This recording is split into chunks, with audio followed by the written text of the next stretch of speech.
Welcome to the Core Women Podcast, the place for women entrepreneurs, authors, and self-starters looking to build community and gain valuable insight through expert interviews with women at the top of their game. Join your host, podcaster, producer, expert coach, entrepreneur, and author, Dr. Summer Watson, as she aims to inspire and empower you through these candid conversations. Lean in and embrace the journey.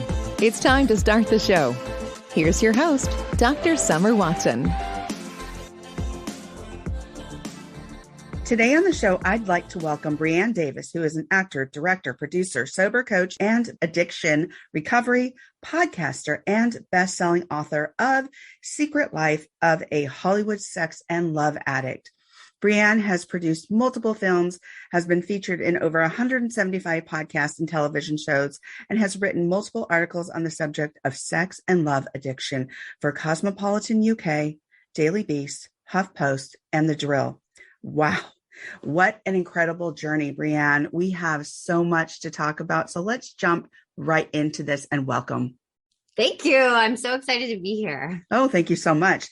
So let's start out with, in your own words, give us a picture of where you grew up and what life experiences contributed to where you are today. Oh my God, that's a loaded question. Right? I know. So I grew up in Atlanta, Georgia, in a family of, they're from New York, but they moved to Atlanta. So it wasn't like that Southern family, but everybody around me was very Southern and traditional. And my family was not. My mother was a really hard worker.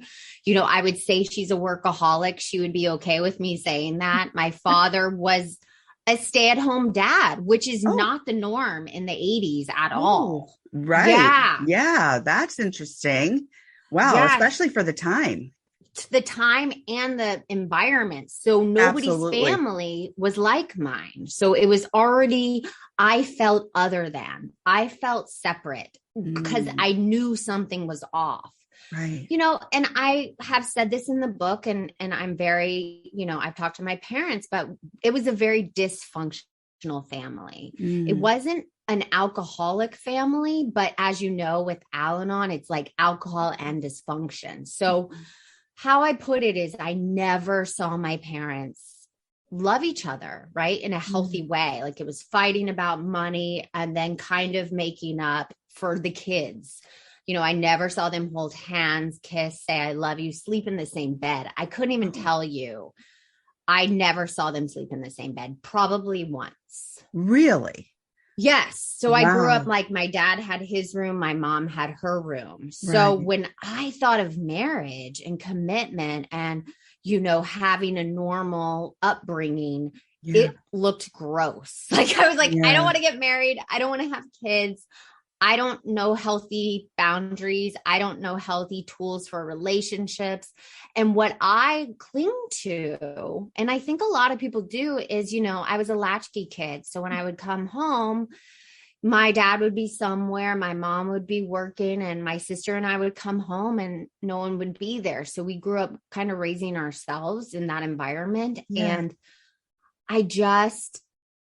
I latched on to the television, films, telling me what love was. And all that showed, especially in that time, was, the falling in love, the butterflies, the push-pull of like a dramatic relationship and then them being together. And I grew up reading romance novels. So I had a warped perception of what a relationship looked like. So I think that set me up to then become an actor because I was so uncomfortable in my skin that I put on a mask on a mask on a mask. Like I loved playing characters. Gotcha. So that really primed me for my career. My therapist told me you picked the worst career for your addiction. Like she was like, you literally could be anything else except an actor, because I was an actor in life. Like I never knew who I was. And I think the beautiful thing about coming out and sharing my journey is a lot of people feel like that. A lot of people feel like they don't belong or something's off or they don't feel comfortable in their skin. And that was me 24/7. Wow. Oh my gosh. And just starting out that way and what was how you established your whole concept of who you are. And it wasn't really who you were. it was, you were just masking this. It was like that onion, and layer and layer and another layer was being added. And I totally get you in regards to different families, latchkey kid. I grew up the same way. So I get that, being left at home while parents worked. And then you had to pretty much raise yourself. And it was very interesting that you touched on never seeing your parents in the same room, sleep in the same room. I had grandparents just like that as well.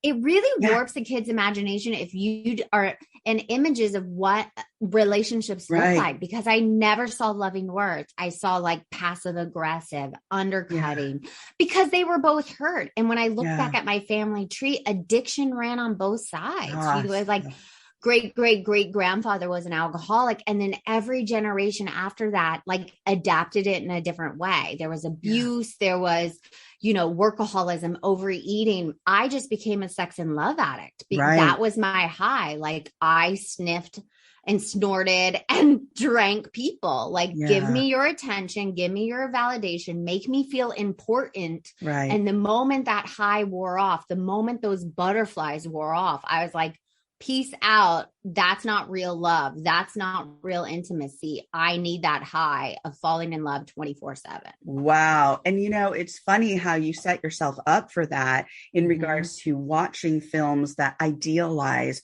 what this love looks like or is supposed to look like. And it's all, it's all manufactured. Yeah. And so I'm an actor. I know that. I literally have done love scenes, so many love scenes, and I know they're not real. And I still fall for it. I still can't see certain movies because my addict brain goes into that fantasy of, oh no, my marriage isn't right. This is what it's actually supposed to look like, which is not true. Well, and here's the thing, Brianne, it's so interesting because I was going to ask you, being an actor, being a producer, being a director, all these things that you've done, and you're still in the business. How do you not get triggered? I think it's constant work on my recovery. Yeah. I have to make my recovery first before anything. I mean, even this morning when I was getting ready, I was listening to an AA old timer, and I'm not in AA, but I was listening to a YouTube. I get on a meeting every morning in Sex and Love Addicts Anonymous. I get on a meeting at night. I talk to my sponsees during the day. I hit my knees every morning and turn my life over to something that I don't understand and don't always trust. I do a gratitude list. I say the serenity prayer. If I don't do those things and I go to my job, I go to an audition, I go to a meeting, I go to an interview where it makes it seem like it's really about me when it's not about me, my ego will literally destroy me. So I have to be consistent. I have to work my program. I have to show up for my life. I have to be present. I can't numb out on social media. I can't numb out on Netflix. I literally have to be present. And it's torture sometimes because life can suck. You can have a bad day, and it's so hard to say, okay, this is just a bad moment. It's not a bad life.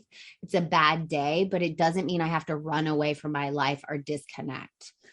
So it's a daily practice for me. And that is so important. Thank you so much for sharing that, because I think that the first part of a program is always recognition, right? Recognizing that you have this problem, this issue, this however you want to term it. And then it's about understanding maybe how you fit into that picture and what your recovery is going to look like. And for you, I think it was really important just now that you mentioned those steps, because you're never not an addict. It's like you always will be. And so what's going to trigger you. So set yourself up for success by doing the things that that are important to do to live a healthy life. And that's what you've done. Yeah, those tools are so critical. I'm getting 12 years right now in my program, Sex and Love Addicts Anonymous. And they're like, you have 12 years. Why do you go to so many meetings? Why do you speak? Because I speak all over the world, and I speak at meetings all over the world and recovery centers. And I'm like, because that is what keeps me sober. Being of service, going to speak has nothing to do with me. Like if I had my way, I'd stay in bed, eat some cupcakes, watch some Netflix, hang out with my husband and my son, and be like, peace out to the world. Because I know I'm spiritually sick. And the only way to get out of that sickness is to be of service in a way where it has nothing to do with me. But I used to be of service. And I have to tell you this, where it was manipulation. I show up for you, then that means I have expectations and you better show up for me or I'm coming for you. Like it would be that codependent manipulation, doing it to get something from the other person. And I have to show up on a daily basis, not having any expectations on anybody and showing up for the sake of showing up. Oh God, such wisdom. I love that you shared that with us just now, because honestly, ego can really override a lot of things. And when you take that ego out of the picture and you take that emotion and you start dealing with what in fact is happening here and the facts, and you start giving back from a place that's open-hearted, from a place that you're not looking for something in return, it really makes a huge, huge difference in the way that you live your life, the way that you integrate into community, what you actually gain back in regards to authenticity, right? So it changes that relationship that you have with the world in community and how you function in that space. And so I think it's so important to have those skills, to be honest, to be authentic. But what does that look like for each of us? And I think that's something that each of us needs to figure out. But I think it's wisdom like yours, where you share that, where people can tap into that and go, you know what? This might work for me, or this might work for me, or this might work for me. And they can put together their own picture and how they're going to live in the world in authenticity. Well, yeah. And I think if you have an addict mind or you're spiritually sick, and when I say spiritually sick, I mean that you make it all about you. You are always obsessed with you. And it's that insatiable hole I think society is amplifying right now. I think our society is really killing, and that you're always looking outside of yourself for that thing that fixes you, that person, that place, going on Instagram, comparing yourselves to others. That insatiable hole is never going to be filled with a new car, a new job, a new boyfriend or girlfriend or whatever, more money in the bank. And I know that. It's like when I was at the height of my career, when I did, Jarhead and then Prom Night, and I thought I would be, and being on Six, the show Six, series regular for 2 seasons, I honestly still believe that even after years of sobriety that I was good. And I hit another level of surrender where I was like, oh my God, no matter what I have on the outside, it is never going to fix the inside. It is never. And the only thing that gets me out of that insatiable hole is helping somebody else. The only thing. That is awesome. So let's go into your book. Let's talk about The Secret Life of a Hollywood Sex and Love Addict and what prompted you to write this. But let me take a little bit of a step back. Before we get into the book, can you tell me what was that point, or was it an accumulation of things, but what was that point of knowing that you came into where you just said, enough, this is not who I am. My life has to change. And I don't necessarily, and maybe you can give me your take on this. Do you believe in a rock bottom? I do believe in a rock bottom, but I definitely feel like people have different levels of rock bottom, and you can hit a rock bottom and get some help. And then sometimes you need to hit another one and then another one. So I think over the 12 years I've had, different levels of rock bottom, I get out of them faster because I have the tools. Yeah. So that first rock bottom, that first moment I was on set, I was, and I'm not going to say the city because people will figure out where it is, but I was on set and someone that I really cared about in my life passed away suddenly from a heart attack. And I found myself 2 days later shooting a movie out of town, having a dark night of the soul, looking in a mirror because I started flirting again. I started intriguing again. I started not mentioning I had a boyfriend, started just withholding my truth. And it's because I was hurt. It's because I was feeling loss and sadness and pain.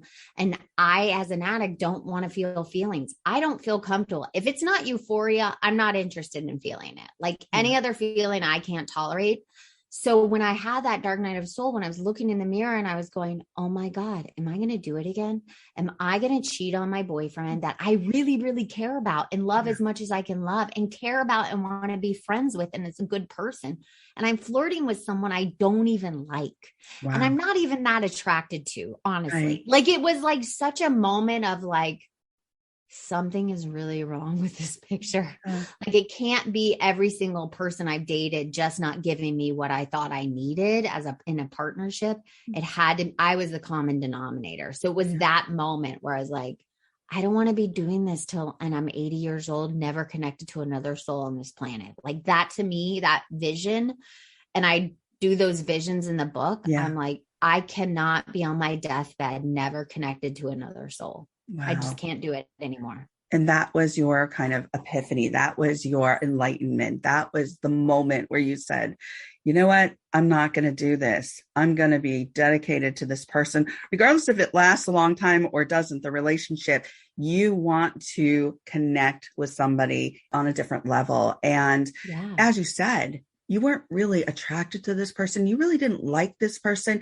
I didn't know this person. I didn't even know the person. I assign magical qualities to other people. And then when they don't live up to them, I blame them and torture them. And it's like, I did not even know this person and I didn't even know myself. So I'm picking unavailable people because I'm unavailable.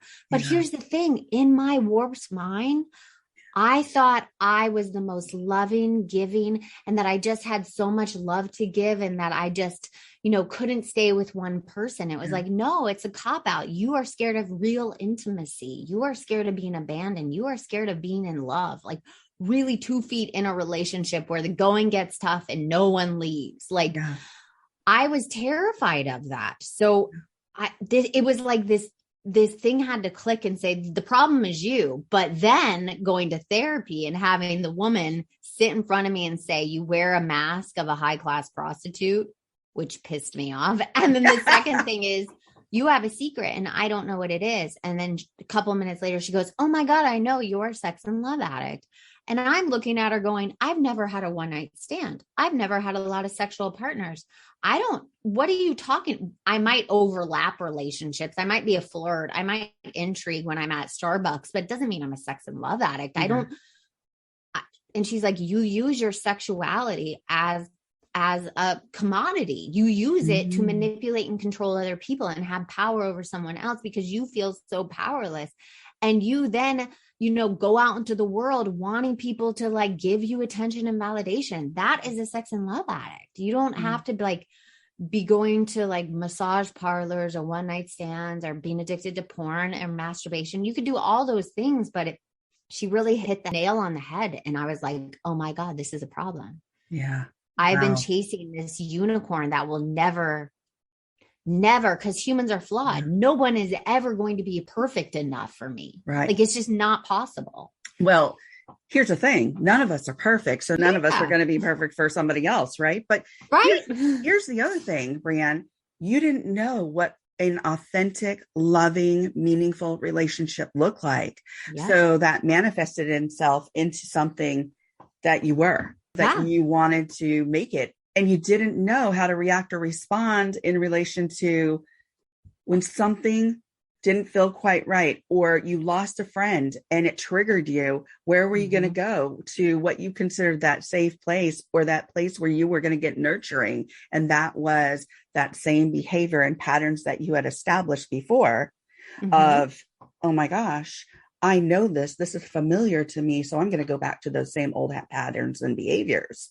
And yet you jumped out of that and said, no, I'm not going to do it today. Today is going to be the day where my journey is going to look different. And bravo to you. And it takes a lot of work. So I know I regressed a bit and we went back into some discussion, but let's get into Secret Life of Hollywood Sex and Love Addict. Tell us about your book. Give us a snapshot about this book and why this is so meaningful to you. Well, first of all, I always have to say, and it's really important, I never wanted to write a book. I wasn't an interest. I'm dyslexic. I have ADHD. I'm not interested.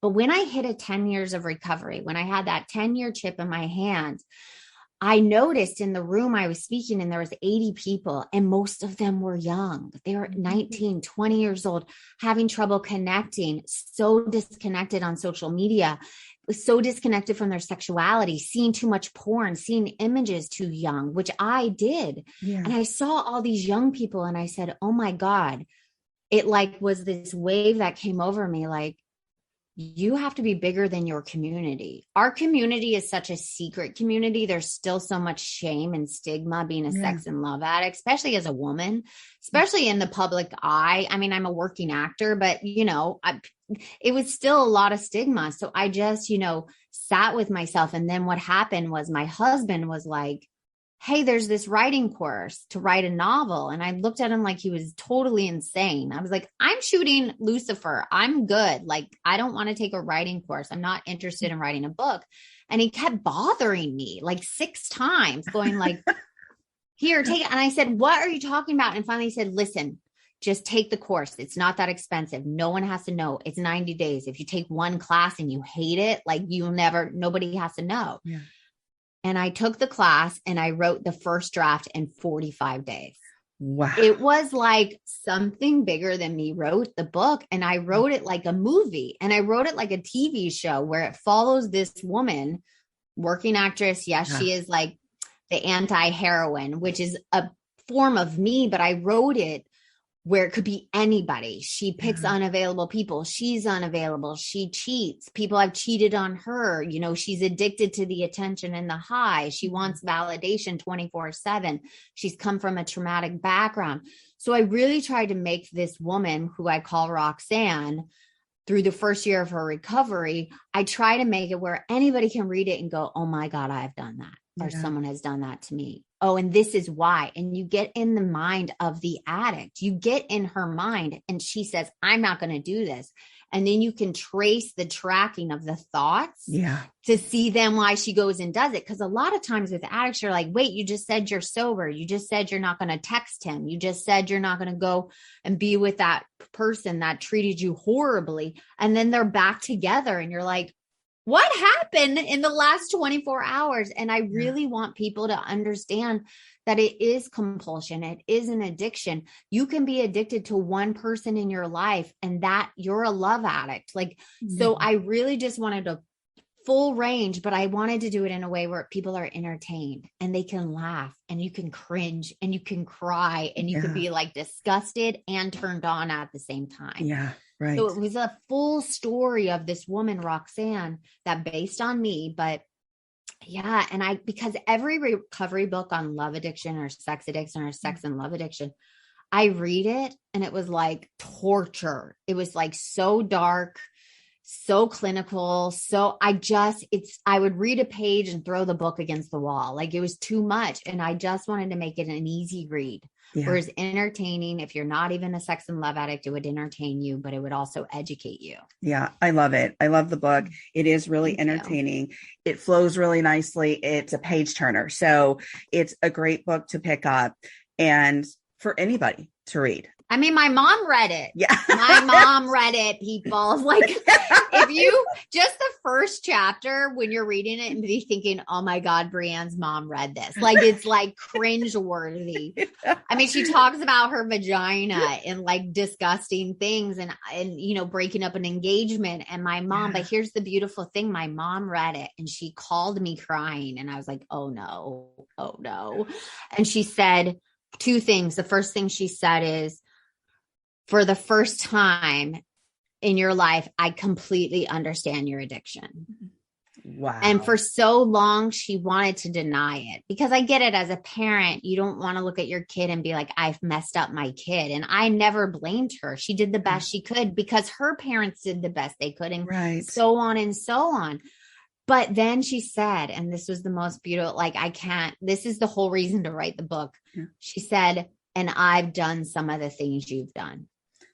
Oh, wow. That just gave me the chills. Wow. That she recognized in herself that she had done some of the things that you did. And I think as human beings, we're there. Like it may have looked a little different, but we may have done that similar thing.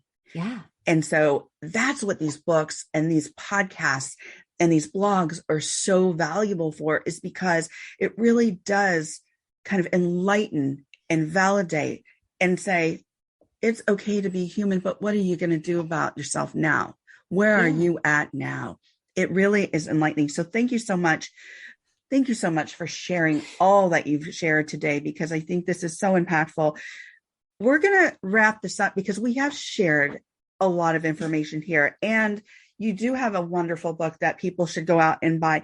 But my last question is always, if you were to leave the listeners with some words of wisdom today, what would those be? I think the main thing I would say is you might have done bad things. You might have done immoral things, but that doesn't make you a bad person. We do things to survive this world, but it now is your responsibility to unpack why you do the things you do. And if you're hurting someone, and if you are with someone that has an addiction, especially sex and love, there is nothing that you could do to change that person. You could be the most perfect individual and it wouldn't be enough for that person. So it's like, why are you with them? Or why are you this way? You need to look at, because we are responsible for ourselves and our actions. And that's the most thing, is owning who we were and becoming who we're supposed to be. And I think, if I look back at all the damage I created and the ripple effect, that I hurt a lot of people, but now my ripple effect is helping a lot of people, and that makes living worth living. So if you're struggling out there, or you're with a sex and love addict, or you are one, there is a way out of that vicious cycle. Thank you, Brianne, for joining me on the Core Women podcast today. You can connect and follow Brianne Davis on Facebook, Twitter, Instagram, TikTok, IMDb, and BrianneDavis.com. Remember to check out her best-selling book, Secret Life of a Hollywood Sex and Love Addict, at Amazon and other online and brick-and-mortar retailers. Thank you for joining us on the Core Women podcast with Dr. Summer Watson. We're so glad you're here and would love to connect more with you. Find us on Instagram, Facebook, and YouTube at Core Women, and on Twitter at Core Women 1. For more about Core Women and Dr. Watson, visit corewomen.com. Want more support and resources for amazing women like you? Great! Join Dr. Watson and Jen Fontanilla at the Life, Love, and Money Collective, a Core Women production that aids in understanding the key traits that might be getting in the way of living a life that you are absolutely passionate about. Connect with Summer and Jen and find out more at thelifeloveandmoney.com.